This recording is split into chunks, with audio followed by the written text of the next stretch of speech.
Hello, everybody. Welcome to the August edition of the Eureka Whiskey Club Virtual Tasting. I'm super excited for this month, and super excited to have Sean Josephs from Pinhook with me today. Sean, we haven't talked about this. I know you have an S on your last name, but we kind of both have two first names with Sean Josephs and Trevor Tyler. So I think the old Talladega Nights saying is never trust a guy with two first names. So I don't know. I don't know if anybody can trust anything that we're saying this evening, but we're really excited to have him. Go ahead. Sorry. I was going to say that's a fair point. I get accused of that a lot, but there's no one whose first name is Joseph's. Yeah. There's obviously Joseph, but the S at the end is a constant problem for me in my life. No one ever hears it. They leave it off. Nobody gets it. You get an email. It's "Hi Joseph," right? Yes, 100. If I say it's nice to meet you, my name's Sean Josephs, then they go, "Hi Joseph, it's nice to meet you." Like I feel your pain. Well, thank you for joining us this evening. Again, super excited to have all our members here. I wanted to firstly send a quick shout out to. I've kind of been teasing this past couple months, and thank you for those that have been patient with you. But all our inaugural members, the people that have been with us since the beginning, which I believe was June or July of 2020, kind of right in the thick of when we started this program. If you haven't got it already, you should be getting a thank you card that just is a thank you to all our inaugural members. And we're sending you this the Whiskey Club hat, which has the Eureka logo on the side and just a small token of our appreciation. So just wanted to mention that right off the bat. And without further ado, Sean, I'd love, can you give us a quick introduction of who you are and what you do at Pinhook? And we'd love to hear it. Sure. So I actually appropriate I'm talking to you guys because really the restaurant business was my kind of entree into this world. And I started as a food runner, but, kind of worked my way up. Humble beginnings. Humble beginnings. You got to run food. I think I washed dishes too, but that was working at the Mid-Mountain Lodge in Telluride, Colorado. But just, got really into restaurants and, kind of fell in love with wine. Went down the wine rabbit hole, as it were. So I'm a certified sommelier from the Court of Master Sommeliers. Have my sommelier certificate from the American Sommelier Association. I worked in New York at some casual restaurants. Also, I worked at Per Se, which Thomas Keller's kind of New York outpost. So I've done the fine dining thing, and honestly, in a way, I think it was really tasting whiskey as part of my wine studies. And just appreciating the quality relative to price, especially so not to date myself too much, but we're talking like 2005, 2006, which I think for anyone who's been kind of into whiskey for a while would be before anyone had really heard or cared much about Pappy Van Winkle, just to use a name that everyone knows. And so, imagine a time where Elisha Craig 18 is a $38 wholesale, $48 retail item. And so as someone who is, for my wine tasting groups, you're just tasting. And then imagine like, oh, bourbon seems kind of cool. What's this bourbon over here? It's $48. It's 18 years old. It's incredibly complex. It's amazing. And so it was pretty easy to kind of take my interest in wine and start getting super into bourbon. So are you like that guy that's like, I remember when I was a kid, a soda was 5 cents. I unfortunately am that person. It wasn't that long. I mean, I don't know how you think about it. For me, I think of like 2011, 2012 as when, bourbon just like it really started to explode and became a frenzy.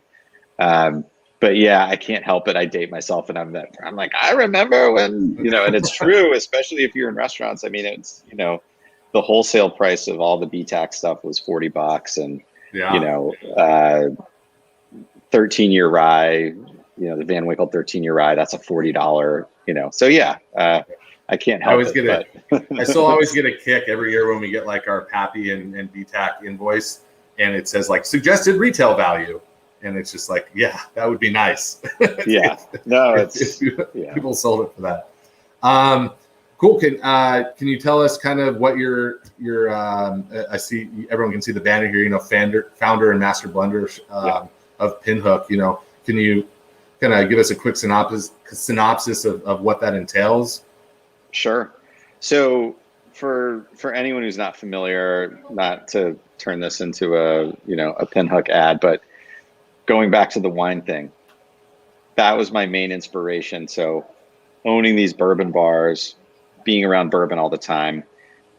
And again, not to go back to in my day, but when I opened my first bourbon bar, a bar in Brooklyn called Char Number 4 in 2008, the category was so small compared to what we know today. So no one was doing finished whiskeys, single barrel picks were not a thing. And so kind of all the big guys basically just had their sort of standard, like, here's our 86 proof, here's our 100 proof bottled and bond, maybe, maybe someone does a cask strength.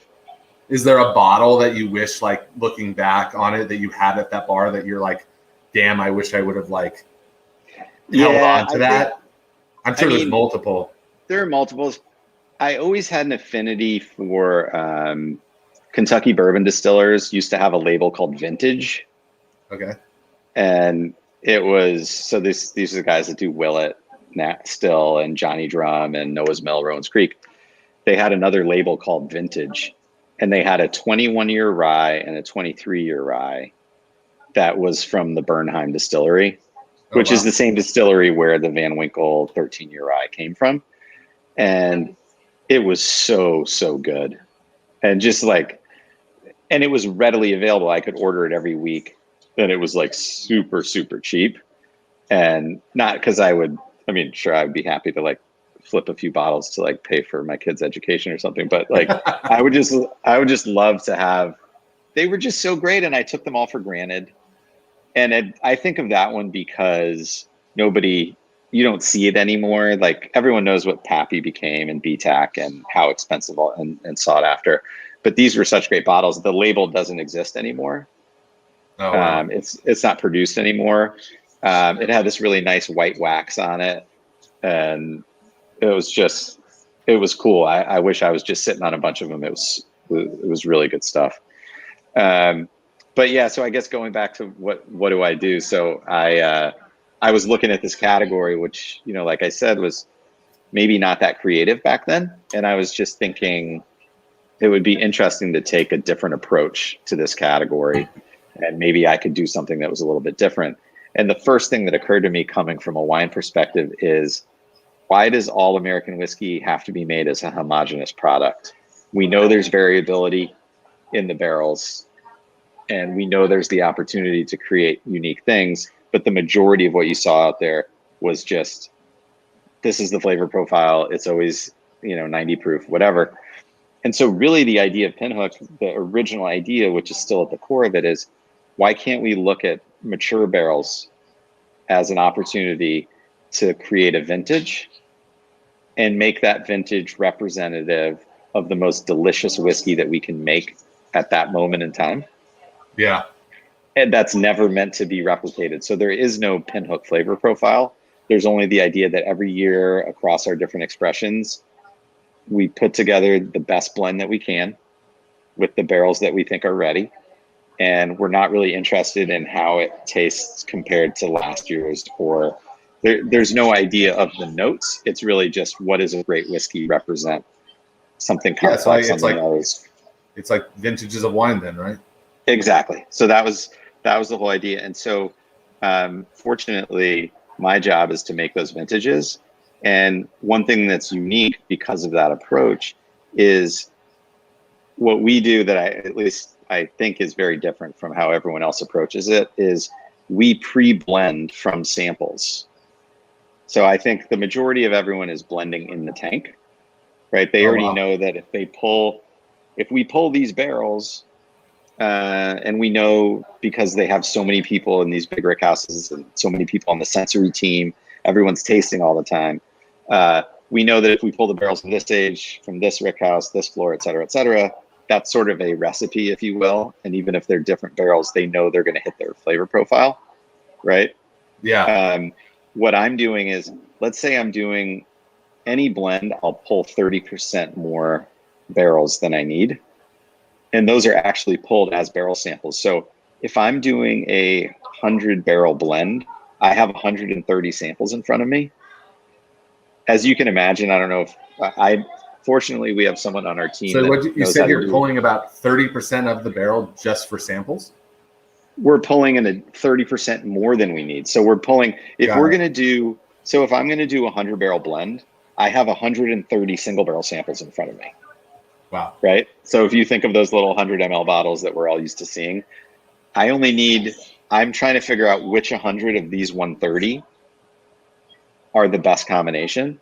And if you think about it, so what I do, because if you tried to blend 100 and then like take equal portions of 100 samples and then say like, okay, that was interesting, let me try a different combination, it would literally take forever. So the next step in our process is to take equal parts of 10 barrels and put them in a single bottle. So now instead of having just 130, I have 13 10-barrel blends. Oh, wow. That represent 130 barrels. Now I taste each one of those and just think about it like, because maybe a lot of people here are into single barrels, you've done the single barrel thing. I have these 13 samples in front of me and each one is a 10-barrel blend. I taste all 13 of those and take notes on the characteristics of each one.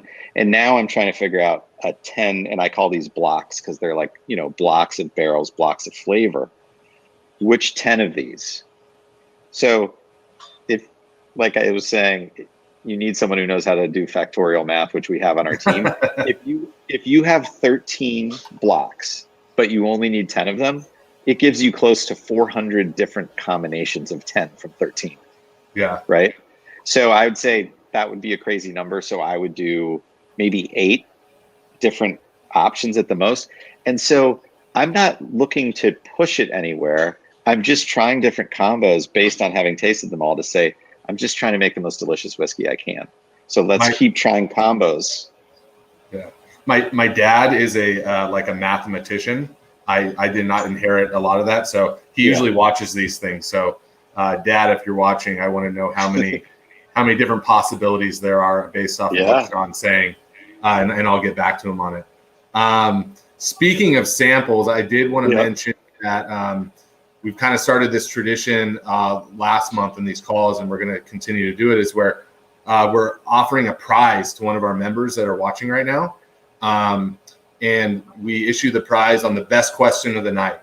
So in your chat, if you're watching it on Facebook or if you're watching it on YouTube, if you're a member, please ask questions. We'll be asking your questions in the last 20 minutes here of the call, and Sean and I will kind of determine, or more Sean than me, but we'll determine who had the best question, and the winner, whoever we decide, is going to get a 1-hour virtual vertical bourbon tasting with Sean, and the winner plus 4 guests, and they'll send you out the samples of what you're tasting. So if you want to win that prize, please ask questions. You can start as early as now, and the last 20 minutes we'll kind of filter through. Try to get to many people's questions as possible, but if you have a question for Sean or about Pinhook, please ask it now, and look forward to announcing the person that wins that private tasting. Pretty exciting. So I know you kind of mentioned you got your start in restaurants. I guess was there a catalyst or moment, or to be corny here, a eureka moment that kind of pushed you over the edge to say, hey, I'm gonna do this whiskey thing. I'm gonna start my own distillery, and maybe talk about that moment in time. I'm sure it was a memorable one. Yeah, I think it's, I think it's typical. Maybe it's like if you're an actor, you want to act, but then you want to direct. I think I was just around bourbon all the time. I also think we live in this amazing time now where there's so much information on all the bourbons that we all love from mash bills, and we have a lot of access. I think when I opened my bourbon bar, there really was not much information and not much access. So I really wanted to get my hands on the barrels and like understand it in a deeper way. Yeah. Now, that said, it was your typical thing. I was with two friends of mine and we had way too many beverages. So it's the let's open a bar conversation. It's the let's open. And I always tell people this, the only amazing thing, well, I already had a bar, Yeah. but the only amazing thing to me about it was, you know how it is, like you have too much to drink and sometimes the plans are not even that ambitious. It's like, we should go skiing tomorrow, or we should go fishing, or we're going to go for a run, or like anything that you plan and it doesn't happen. I'm just amazed that, so I was hanging out with two friends of mine who are my co-founders who are not in the industry. I mean, they're now in the bourbon industry by virtue of Pinhook, but we're not in the industry, but like loved Kentucky, loved bourbon. And we just had one of those nights and we're like, there's so much opportunity. We could do something cool. Like we'll have a different perspective. Let's do it. And to me, the most notable thing wasn't just like, three dudes hanging out, having too many beverages. There's nothing special about that, but that we followed through, that we actually had that moment. And I will point out that what's very different also than about versus now was I had never heard of, I knew that Kentucky Bourbon Distillers didn't have a distillery. Willet now has a distillery, but at the time they did not. But I didn't know how much sourcing was going on out there. And I guess I'll just say this for anyone who's not like familiar. I guess most of you are, but like sourcing is when you don't have a distillery and you buy barrels from another distillery. You don't have any say. You're not contract distilling, which is when you're telling a distillery, we want you to make this much whiskey with this mash bill in this way. You're just buying excess production. And so so we started by buying 20 barrels of MGP bourbon back when. Is that still your main source? No. So now we have a contract with Castle and Key, which is the former Old Taylor Distillery. But at the time, so when we say, oh, we want to have a bourbon, but then, and I should dig this up to see if I still have this. I didn't know, I'd never heard of LDI, Lawrenceburg Distillers Incorporated. I'd only heard of distilleries like Heaven Hill. And so I knew someone who knew Max Shapira, who's the current, multi-generational, CEO of Heaven Hill.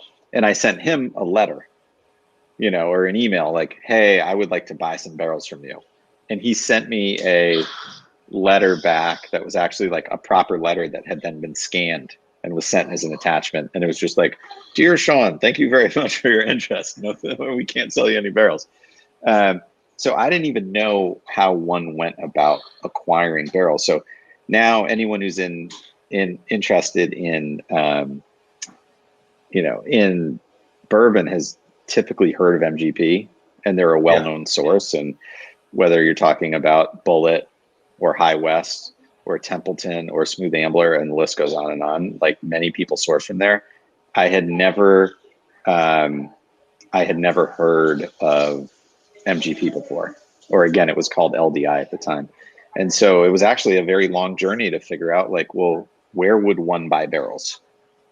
Jim Beam's not going to sell them to me, and Makers, Wild Turkey, whatever. And I can't honestly remember like who directed me there. We bought 20 barrels of MGP bourbon for $465 a barrel. It was 3 years old. And so we started the company basically for $9,000. And, for anyone who's not familiar, like with the current rates, like at one point, a 3-year-old MGP bourbon barrel cost 10 times that. It was $4,600 to buy one 53-gallon barrel. Right now, it's probably more like $1,800, so it's still 4x. And so that was kind of a fascinating part too, was just there wasn't a lot of transparency, and there wasn't a lot of understanding of like, oh, do you know there's this distillery in Indiana that's basically making like half the bourbon you see on the shelf, but no one's ever heard of it. And, you know, for anyone who's like familiar now, you know, it's kind of interesting to think about a time where there was the period of time where people were like, everyone realized that all this stuff was MGP. And then they were like, that's bullshit, everything MGP. Yeah. And then there was phase next where everyone's like, well, actually MGP makes really, really good stuff. Yeah. And then it swung the other way.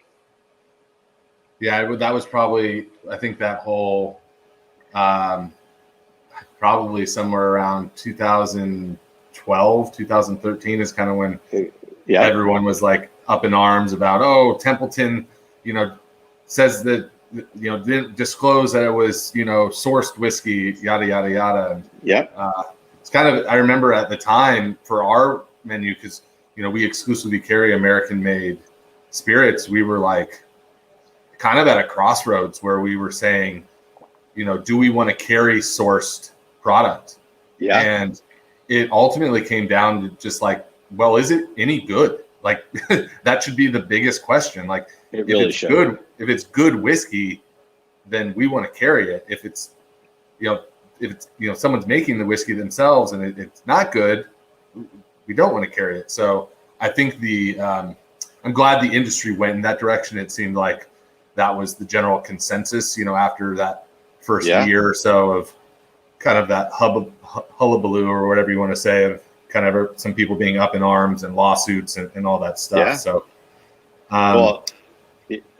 And I remember too, I mean, you know, all the sort of typical perception aside that you can only make bourbon in Kentucky and so on and so forth, like we wanted Kentucky whiskey and we wanted to hang out in Kentucky and do the whole Kentucky thing. And it was only through trying to figure it out that we're like, it seems the only whiskey we can buy is Indiana whiskey.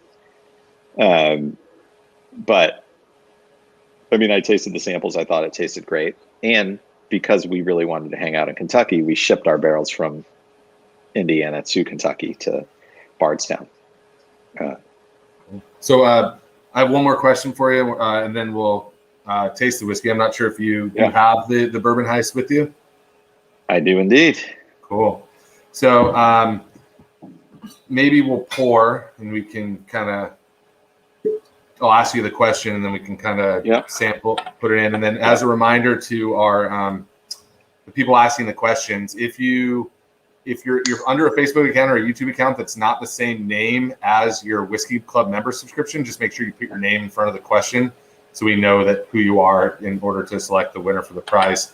And then, as always, if you want to share your tasting notes, the people at home watching, if you want to share what you taste in the whiskey, please do so in the comment section. We'd love to hear. And, you know, it's like I always said, you may not taste or smell something and you say it in the comment section and then someone else says, oh my God, yeah, I totally get that. So it's definitely a community and collaborative effort here.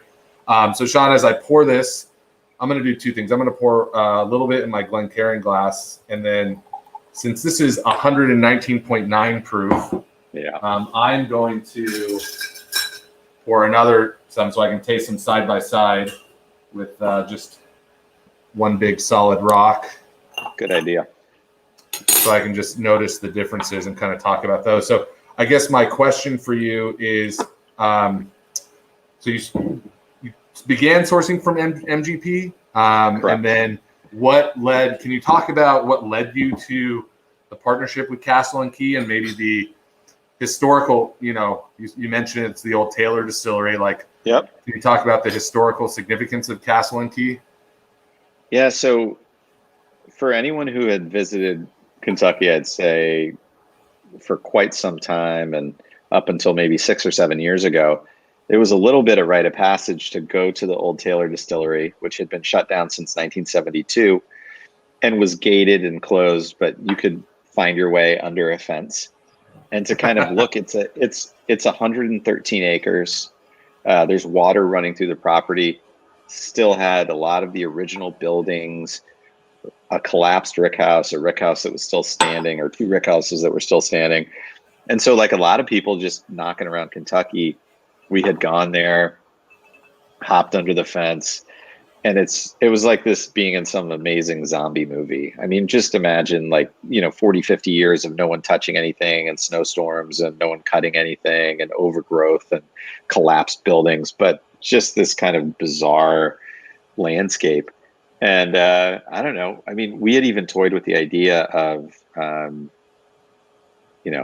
maybe we could take this thing and try to do something with it. And as someone who opened restaurants, that means I'm like, might be lacking some level of sanity. But I think even for us, we were like, there's no way this project is too big and too overwhelming to ever consider tackling. And it's kind of, so assuming we have a lot of California people, just to put it in context, not that this is cheap, but the distillery was for sale for $850,000. Wow. Right. So, and that puts, I think, the bourbon boom in context a little bit too. It's like, here's this property. For the California home people, that's a house. Yeah, exactly. And so, and for anyone who's familiar with the E.H. Taylor label, Buffalo Trace owns that label, but the actual distillery was shut down in 1972, and it still says the Old Taylor Distillery. And so, I guess we can get into this on a separate part of the conversation, but each release of Pinhook, each vintage is connected to an active racing thoroughbred. And our friend and partner Jamie Hill, who's in the thoroughbred world, and that's where the horses come from. It was his friend Will Arvin, who was a frustrated lawyer, which I guess is maybe a common affliction. Decided that he wanted to get into the whiskey business, and so he bought the Old Taylor Distillery. This was about 6 years ago, and decided that he wanted to restore it and make it an active distillery again, because he was a friend of ours, because Pinhook, which at the time was maybe only distributed in New York and Kentucky, and we'd gotten a little bit of cachet because of our connection to thoroughbred horse racing, we were the first people that he approached to have a contract. So he knew from a business standpoint that they needed to make whiskey for other people in order to have a viable model in the early going. You obviously see people also make gin and vodka, which they also do, but then also to distill, if you have the distilling capacity to contract distill for other people, allows you, it's cash flow. So imagine how excited we were. We had bought our barrels from MGP, and we were sourcing from there. But of course, we had this story around Kentucky thoroughbreds, and now we had an opportunity to create our own custom mash bill with one of the most historic distilleries in Kentucky. And so I got to work with their distilling team to create custom bourbon and rye mash bills. And so what we're tasting, this is our bourbon mash bill, distilled at Castle and Key, 75% corn, 15% rye, 10% barley.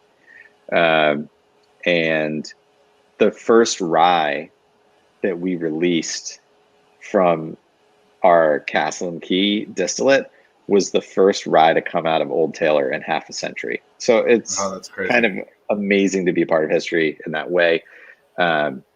And so, yeah, this is one of the few bourbons, also to come out of that distillery since it shut down. It's a blend of 3 to 4 year old barrels. It's got a decent chunk, maybe like 20% 4 year old barrels in the mix.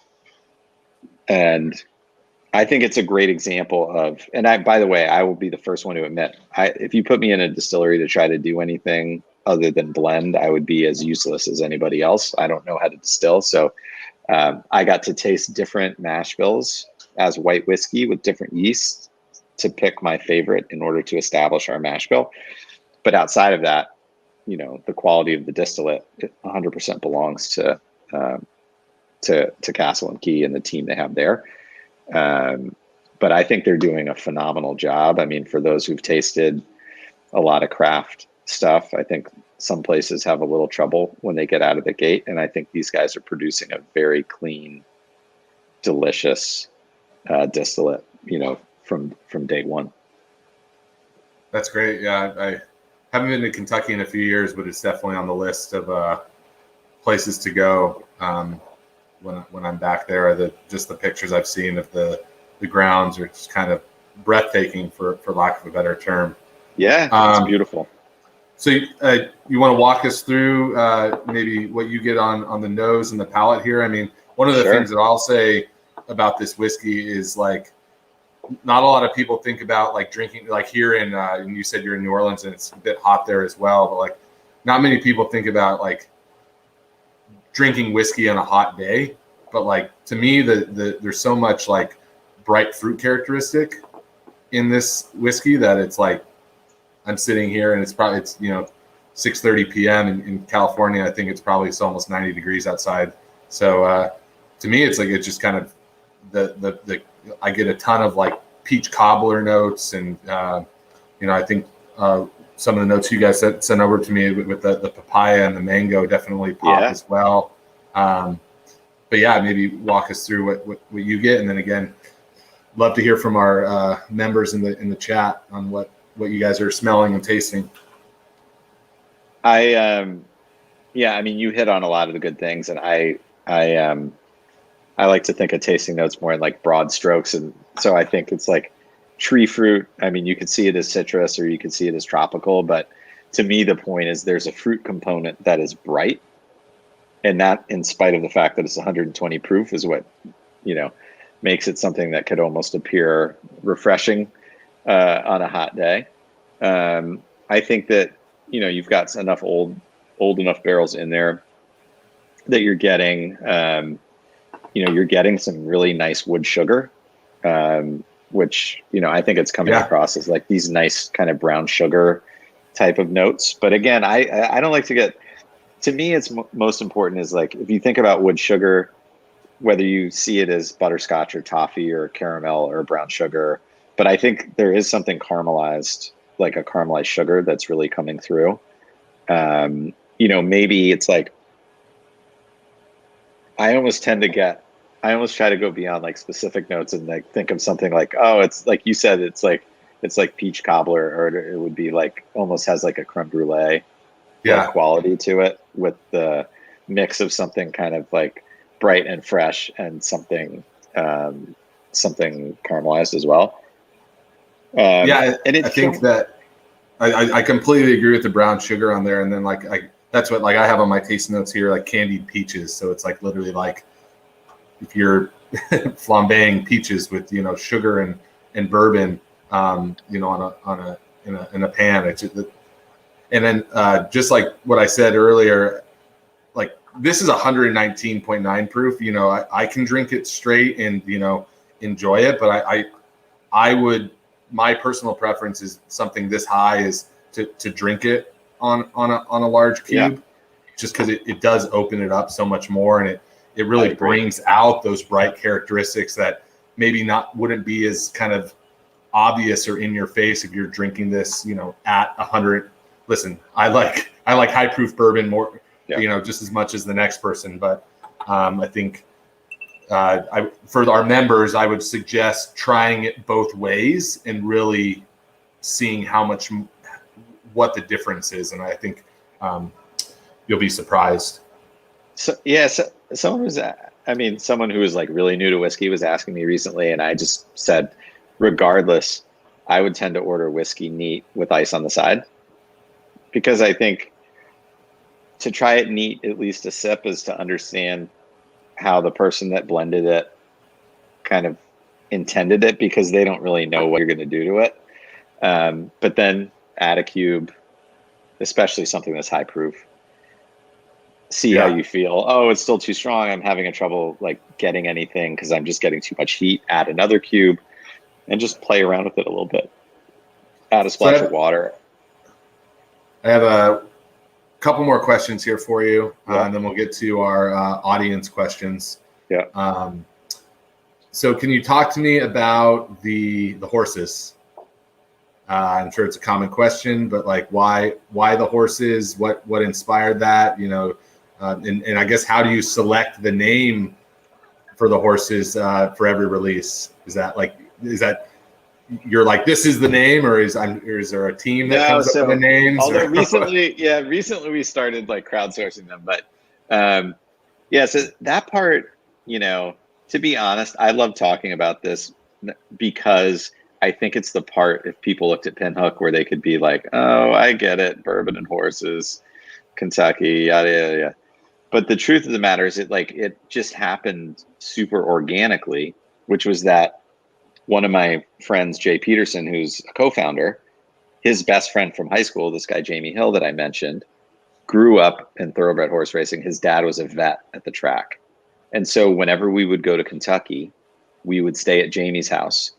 And the part of the cliche that's true is there's really not much to do in Kentucky besides bourbon and horses.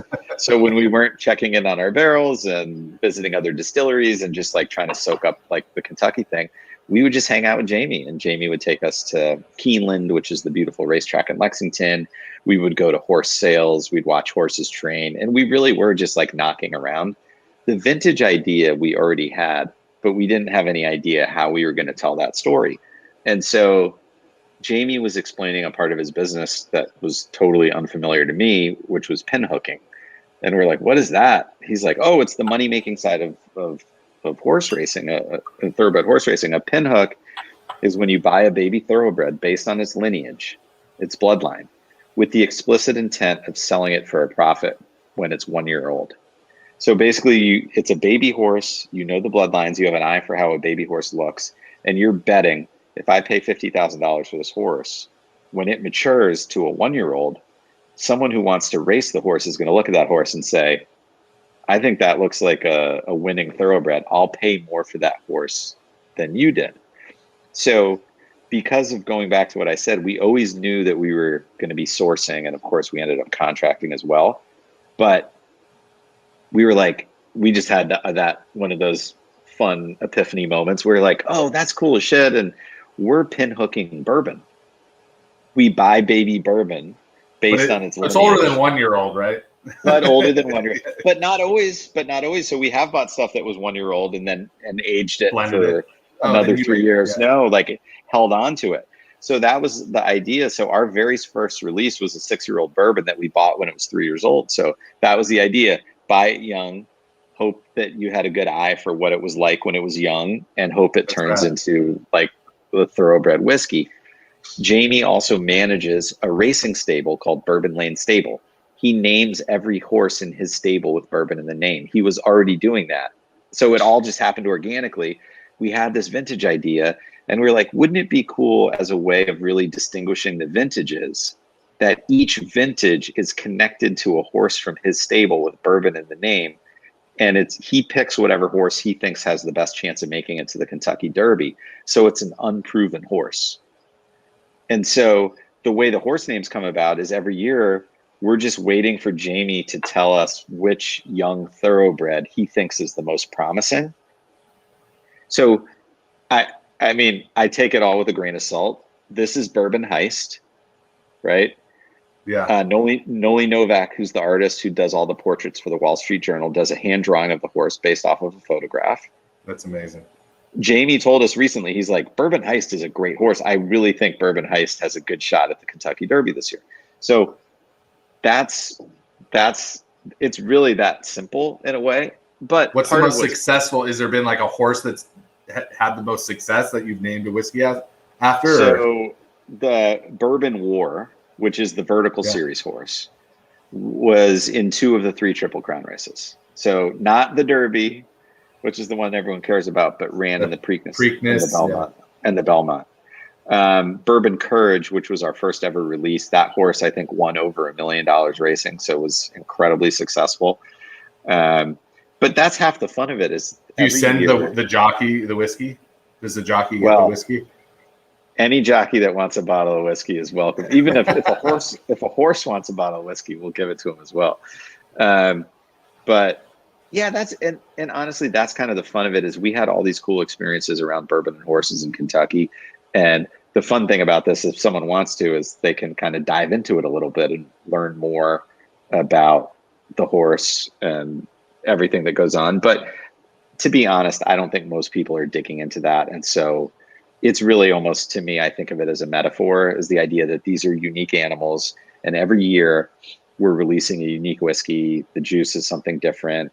Maybe some years you'll like, and that was my favorite thing. If you think about wine, what excites people about wine is the idea that a certain vintage will just be something magical to their palate.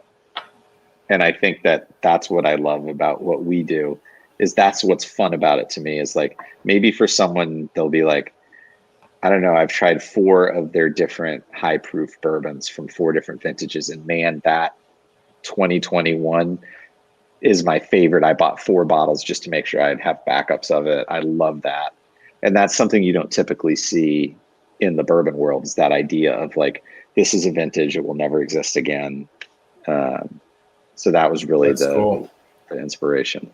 So when I see Bourbon Heist in the Kentucky Derby next year, I'm putting all my money on him, or what? Put all your money on Bourbon Heist, because then your bottle will be worth way more at Bourbon Heist. Heist goes all the way. That's a good point. Cool. So I want to start getting to the Q&A section of the call from our members. And great. Again, if we don't ask your question, I apologize. We're trying to pick the best questions, and not, just because you asked a question and I didn't ask it doesn't mean it's a good wasn't a good question. It just so I apologize in advance. So first of all, Robert Hernandez asks, how do you decide the 10 barrel batches? Location? What happens to the ones that don't make the cut? Great question. So the batches are mostly based on age. So I find that it's helpful. Sorry, the little blocks are based on age, because I find it's helpful, like in a blend like this, where it runs the gamut between 3.5-year-old barrels and 4-year-old barrels, to kind of understand what the 4-year-old barrels taste like as a group. And so we'll segment them by age. Got it. So that's, it's just a way of creating some organization around it. But in the end, it helps, but it almost doesn't matter, because in the end, it's simply about whichever. And sometimes what I find fascinating is that one of the younger blocks, which might even not on its own taste that good, becomes incredibly necessary in the blend. And that's what's so cool about the blending process, is you really don't know. An individual block of 10 barrels that might not really hit you as something special ends up becoming a really important building block in the blend. But there's no way to predict it. And that's kind of the fun of trying the different combinations. Is trying. And then what happens to the ones that don't make the cut? I mean, in essence, think about it. The samples were pulled from barrels that are in the rick house. So once we identify the blend, we tell the distillery, on this date, we're dumping these 100 barrels. And then any barrels that weren't included are just aging further. And there's nothing inherently bad or negative about any of those barrels. They just didn't happen to make it into the blend for, I mean, there's so many factors. Cool. Tim Schroeder asks, as a som, how would you pair whiskey with food? I'd imagine he's asking. Yeah, so it's a good question. I mean, I opened, like, kind of the idea of my restaurants was an American whiskey bar and restaurant with a menu of the smoked, grilled, and charred flavors that go great with bourbon. So I wasn't so much focused on like how, like, this pairing, but more like, and not to hit seemingly the most obvious things, barbecue. Yeah. And kind of when they work, right? They work. And I think things that are smoked and charred and grilled, I mean, we found that like having some component, but like actually grilled oysters are great with bourbon. The salinity kind of cuts the sweetness, and you get the char. Yeah, absolutely. Yeah. And there's a lot of oysters that have sweetness in them as well. Yeah. Which, that sounds great. Now I want some oysters. Damn it. And I guess I would just also say, it might be obvious, but like, cheese and bourbon is a great pairing. I think the harder cheeses are easier to pair in a way. Your Parmesans, your aged Goudas, like any kind of like hard aged cheese, because again, you have those kind of like dense umami caramelized flavors, and they're going to pair naturally. But a lot of cheese and bourbon, and of course charcuterie. You know, there's in wine there was always this what grows together goes together, and I think country ham and bourbon, it's kind of hard to beat. That's cool. Maybe like a corn chutney salsa or something like that. Oh yeah. I mean, I think it is nice. Yeah, but I think it's nice if you had, like you're saying, that would go good with this, actually. You know, the tropical kind of bright flavors and like a corn. I'm sorry, I'm hungry. Apparently. I was also thinking this has I wonder if anyone else gets it too. For me, more on the back, I'm getting a little bit of coffee too, which I think is really nice. Yeah. You know. Oh yeah, I can definitely see that. Want to get to as many of these questions as possible. Yeah, please. Joe Dominguez asks, curious how you blend. Do you look for similarities or contrasts to blend, complementary flavors, contrasting finishes, etc.? Yeah, so I really think about it, and this is the other area that I take the wine sort of approach. When I learned about wine, everything is about deductive tasting. So it's basically like structural assessment. And so I think of it the same way. So I'm looking for aromatic complexity, palate complexity, balance, length of finish, alcohol integration. I think that's one thing we did well with this. I know this is a big whiskey, but sometimes big whiskeys like that are really hitting you hard with ethyl alcohol. And you need the alcohol to kind of be woven into the fabric of the whiskey, so you're not just getting both on the nose and the palate like pops of ethyl alcohol. You're trying to get, again, what I would call alcohol integration and balance, length of finish. So I kind of use those as my benchmarks, and then however those kind of express themselves, sometimes like in this case, it could go to more brighter tropical ways, and in other times it could be more like spice, earth, tobacco, leather. Do you go into a tasting like this? This is just my question built on top of Joe's here, but do you go into a blending session with like an idea of what you're looking for, or you're like just kind of like maybe you have a preference that you're like, hey, I really want this next release to be like for this tropical fruit forward, or like, hey, I'm looking for something that has more baking spice flavors for our fall release. Like, does that mentality carry into the tasting? Or are you kind of just like an open canvas going into it and saying like, whatever I feel in the moment, that's what I'm doing? Definitely the latter. And I love what you said at the end, because I think that's also what distinguishes us. Is I'm trying to approach it, which I think in the end, kind of like I was an enthusiast. I never worked at a distillery. I learned all my tasting through wine. I'm just looking to be hit by that's a great whiskey, and without any preconceived notion of like what it should be. And I'm sure, as you know, we all have our palates. And so I'm sure like in the end, I can't avoid like a certain stylistic personal preferences. But also the way you said it is perfect. I'm just like blank canvas, totally open, like especially like the Vertical series, right? I just recently blended the 6-year-old, which is coming out in the fall. It's the 3rd release. It's a 9-year series. Those barrels, I've been tasting MGP bourbon of that mash bill since 2011. And I'm very familiar with it. But when I go into like, these are our 6-year-old barrels, the last time I tasted them, it was a 5-year blend.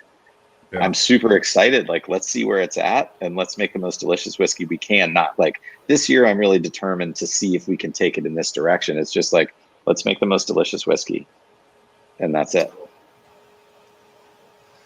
Love it. So Eric Hernandez asks, what were the biggest obstacles you had to face when creating Pinhook?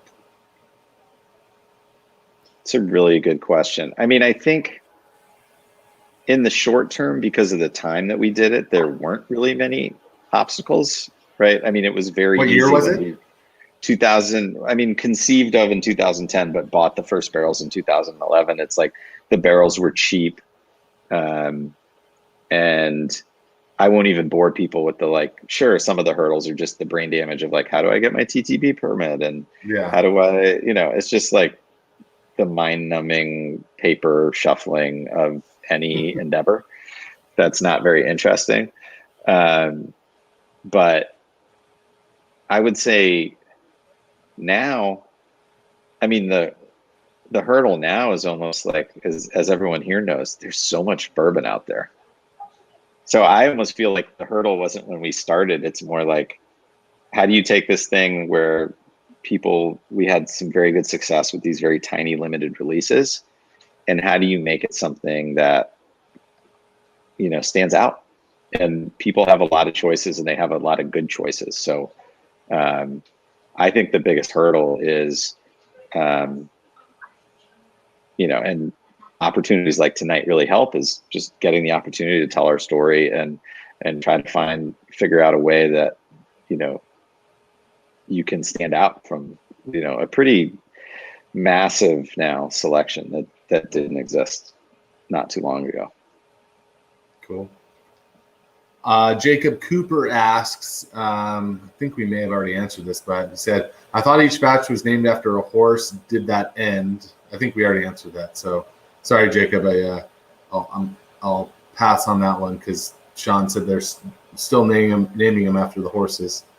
Rodney Archer says, if you could drink, this is a question I think is very thought provoking, but I think we've all been asked it before. But if you could drink whiskey, or it just says if you could drink with anyone alive or dead, I'm assuming whiskey, who would it be and why? I would really go for Bob Dylan. I'm always been such a huge fan, but I also question his entry into the bourbon world. So I would love to have like a real conversation with him about that. Maybe that would be cool if you could get Bob Dylan to do a blending session with you. And I just want to hang out with him. Bourbon Bob. The Bourbon Bob. But I get a horse named after him. I mean, that would be easy for him to get his own horse. But I don't know. The world of celebrity whiskey, it just keeps, and probably celebrity spirits, it just keeps kind of like expanding and expanding. And some of it seems really intentional. Celebrity? I know there's tons of celebrity like tequila and gin and I'm trying to think of a celebrity whiskey company. So, well, I mean, it's not. So you've got you've got Heaven's Door, which is Bob Dylan's. Oh, I did not know that. Yeah. So that's why I want to talk to him, because I think he's, I admire him a lot, but I think the idea that he took one of his most popular songs and turned it into the name of a whiskey, and I don't know if he understands that there may be people who are as passionate about whiskey as he is about music. But, and then there's Blackened, which is Metallica. Oh yeah, that's right. I forgot about that. And then Scottie Pippen just came out with a whiskey. I think it's called Digits. I don't know. It might have something to do with all the rings on his fingers.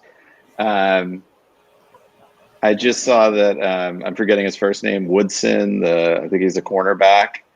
Charles Woodson from the Raiders. Charles Woodson just came out with Woodson is the name of the whiskey, I think. He's got a good last name for a whiskey company. It's a good one. In all fairness to him. We can't fault him. I don't know about the Scottie Pippen thing, but I did like hearing him sing the "Take Me Out to the Ball Game" at a Cubs game when he was like plastered a few years ago. I'm not sure if you ever saw that, but that was pretty funny. I didn't see that. Joe Dominguez asks, why not blend mature with younger barrels?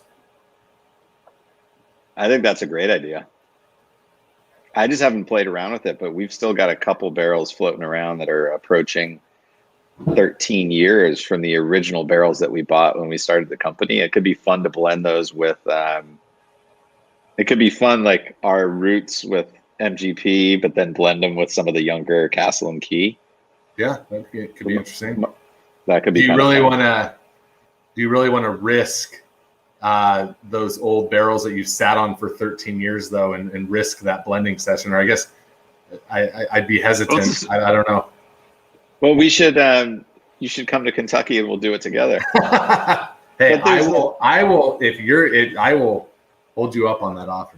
the risk is low, right? Though, because we pull samples and we're just blending, like we pull a 200 milliliter sample. And so it's really fun. I mean, that's what I love is like, if you think about the nature of blending, kind of like cooking, is you could say, what if we have 2 barrels left that are 13 years old, and you and I sit down and we'll pull 200 milliliters from both barrels, and then we'll pull 10 samples from some 4-year-old Castle and Key barrels, and let's try 50-50. Let's try, 20% of the older barrels, 80% of the new. Let's try different barrels with different proportions, and just keep playing around until we're just like, don't tempt me with a good time. Hey, it's an open invitation for as long as we start in New Orleans and have some beers at the Aaron Rose Bar, because that's my favorite bar in New Orleans. Yeah, 100%. Need some Yinglings at Aaron Rose Bar. That's usually my tradition when I'm in New Orleans. Done deal. Scott Morris asks, what came first, the name of the horse or the name of the whiskey? Yeah, so we came up with Pinhook as the name of the whiskey first, but we knew it would be connected to thoroughbreds. And then, the horse naming is just, again, Bourbon Courage was the first horse. That was the best horse at the time. And then it just kind of went from there. Each horse name is kind of weirder and funnier than the next. So we have a good time with it. All right here. Scott Lukens asks, when you're tasting a sample, what are the top characteristics that blow your mind and make you think, damn, that's it, this is the one? Is there, like, you talked about your personal preference. I don't know if you have certain flavor profiles you lean towards. It really isn't the profiles. It's just, I think, and it comes back to wine, but it's the same thing as we're all looking for balance.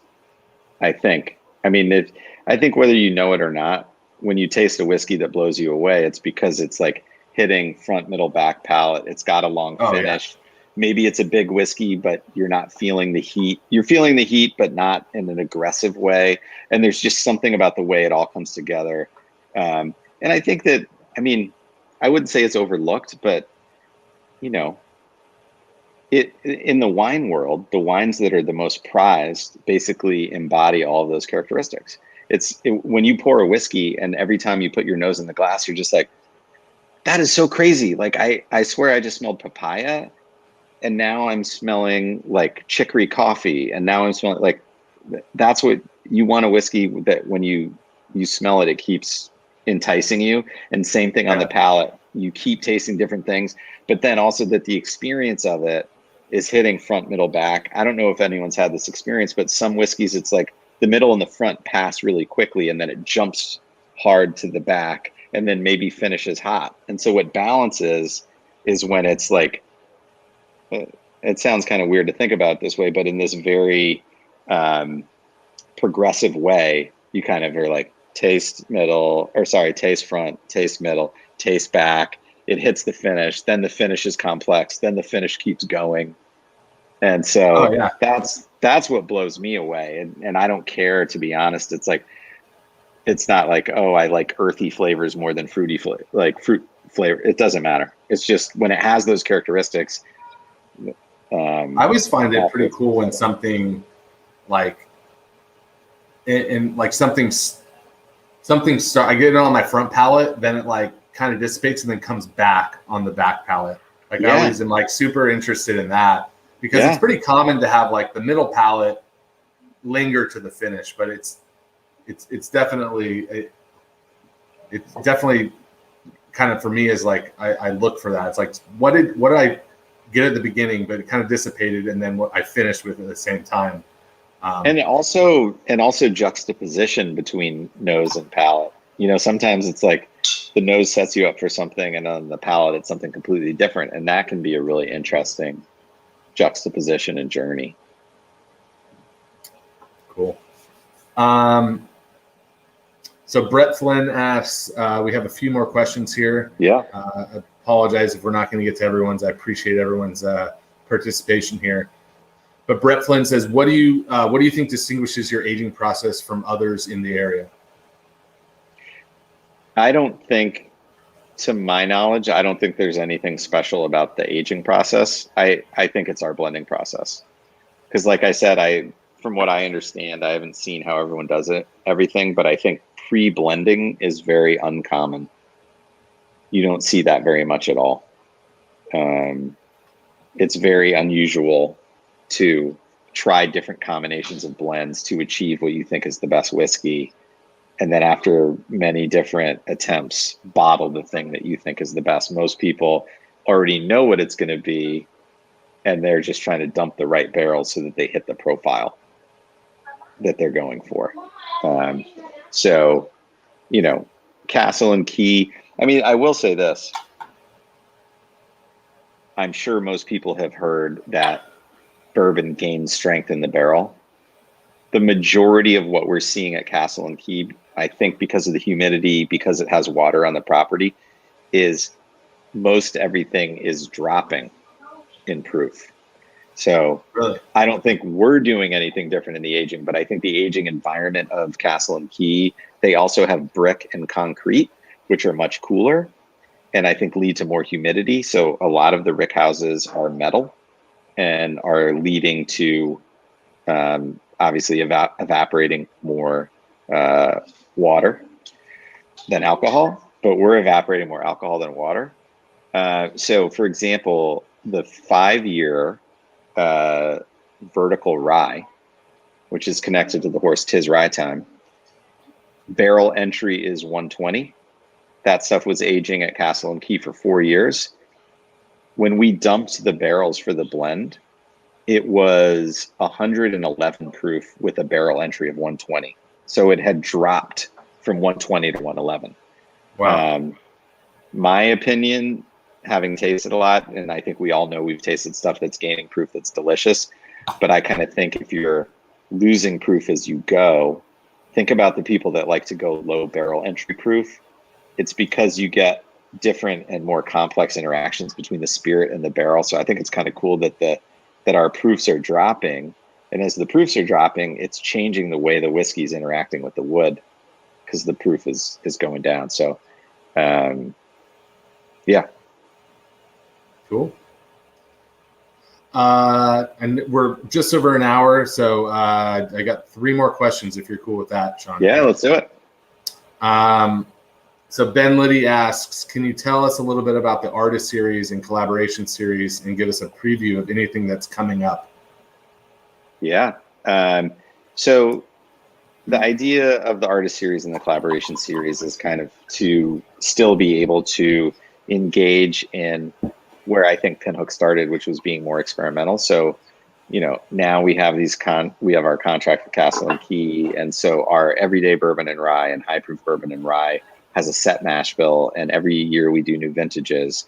But that said, it's something, even with the vintages, maybe a little more static. But where we started was with the idea of and I didn't know how hard it was going to be, but the theory was just like, we're just going to go out there and find barrels, right? And so the artist series is intended to be a little bit more experimental. The first experiment was kind of an accident, which was, 2 single barrels that were supposed to be bottled for individual accounts where there was a mistake made and they were blended together. It's actually kind of funny. There's literally imagine a tank that has 2 chambers and someone literally hit the red button that opened the chamber. So it's meant to be set up so that you can bottle 2 single barrels simultaneously, but obviously 2 different barrels. So we unwittingly married barrels that were meant to go to 2 separate accounts into one thing. So that was obviously an accident, hence accidental marriage. But I see accidental marriage as a chance to play around with finishes and just, have fun with different things. A friend of mine has a distillery in Jacksonville, Florida, and we ship 20 barrels there because I'm like, all right, well, let's see what happens in that aging environment. He's by the water in Florida. We have other barrels with the same fill date aging in Kentucky. That could be fun, so Yeah. who knows where that leads. And then the first collaboration series was barrels that we bought from Wyoming whiskey when they were 5 and 6 years old. That was really cool because we had never bought wheated bourbon before, aged it for 5 years. And the thing I learned from that was fascinating is I think that wheated bourbon in its youth is a little less expressive, but then changes as it ages much more dramatically than other mash bills. So that whiskey became really unique and fascinating to me and had all these, I thought, really complex and interesting aromas. I also got to work with a friend of mine that I worked with at Per Se, he was the sommelier at the French Laundry. He was the head sommelier at Per Se, and now he has a wine company called Maison Noir Wines. And he has a ham bar. He has a little bakery. He's got all this cool stuff going on. And I was like, let me get with Andre, who spends all his time tasting things, loves whiskey, but has never blended whiskey. And I would love to get his perspective from another wine person's perspective on a blend. So I look forward to finding other people with cool perspectives to keep pushing that type of stuff. We recently bought, sorry, I'm probably taking too long on this question, but dude. Recently there's a great distillery in Austin called Still Austin. Okay. And I think they're making really good whiskey. I'm fascinated by how much more mature their 3-year-old whiskey is in that environment. And so I was able to convince them to sell us 25 barrels. Nice. And I'm going to keep aging it in Texas. And so very long answer to a good question, but I just want to keep, the whole reason I got into this was out of curiosity. And so I just want to keep identifying or looking for cool new craft distilleries, seeing if I can convince them to sell me some barrels, work with other cool people in the industry that I look up to, and just, so those are our way. Not that the core product isn't really fun and interesting, but I think these are ways to get like really far from that and keep it interesting and fresh. Awesome. I have one more question for you, and then we'll have to pick a winner here. Philip Dozier asks, it's like, he says, I know it's like picking a favorite child, but we all know everyone has one. What is your favorite Pinhook bottling so far? Gun to your head. I mean, gun to my head. You can say Bourbon Heist. I mean, I honestly, this one for me is. Sorry, I didn't mean to lead the witness. No, I think for, the question wasn't pick 3. I have 3. I have 3 favorites, but this one is at the top. And I think part of it is just because it's, it could be psychological, but this is our mash bill. This is the oldest whiskey. This is the oldest bourbon that has been released from that distillery since it shut down in 1972.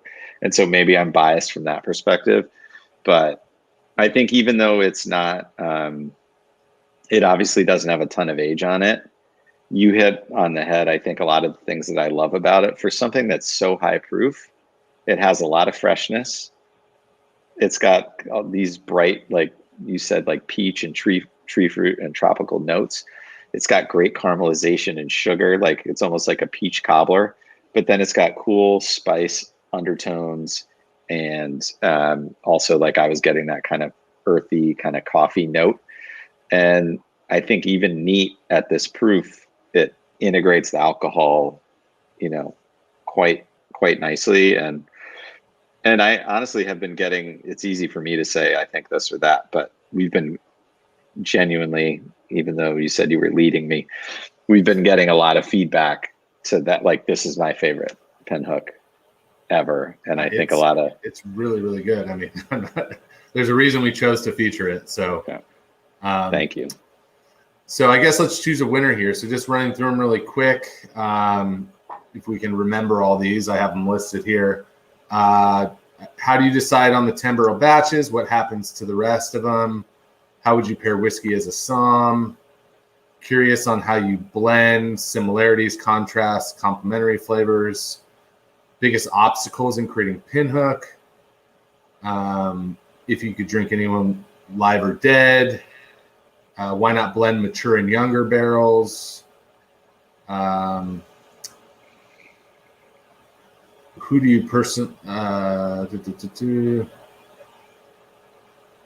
what came first, the name or the horse?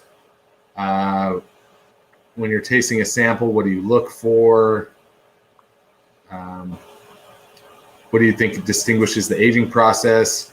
The question about the collaboration series, and then your favorite Pinhook whiskey. I know that's a lot, but did you have a particular one that? I wish someone had asked something like, "Have you guys ever considered doing a collaboration with My Little Pony?" Or, you know, is that a question you've gotten? But that sounds like there's some trauma there. No, I actually haven't gotten that one. I was just looking for a bad question. But how do you pick the princess? Yeah, I'm not just Bourbon Sparkle. I think is the name of your one. You got to get your guy to name something Bourbon Sparkle. You know what? I think that might be a good one, actually. These were all. I mean, I'm not just blowing smoke. These were all genuinely good questions. Am I supposed to pick? Yeah, I'm sorry to put the pressure on you, but that's okay. I'm just to pick something that was unique, and maybe I haven't been asked before. I'm gonna go for if you could drink with someone alive or dead, and why. I like that one a lot. Cool. That is. Let me find the person who asked that. That is Rodney Archer. So congratulations, Rodney Archer. Awesome, Rodney. You have won the private tasting, and we will be in contact with you. To the behind the scenes people here, let's make a note of Rodney Archer so we can get into contact with him. So I just wanted to thank you, Sean, very much for joining us tonight. I really enjoyed the conversation. Look forward to the partnership in the future and bringing on some more cool whiskeys at Eureka from Pinhook. I know I have just a quick message to our members for those that are still here. I know we've teased it a little bit, but we are working on some kind of in-house at Eureka benefits for our Whiskey Club members.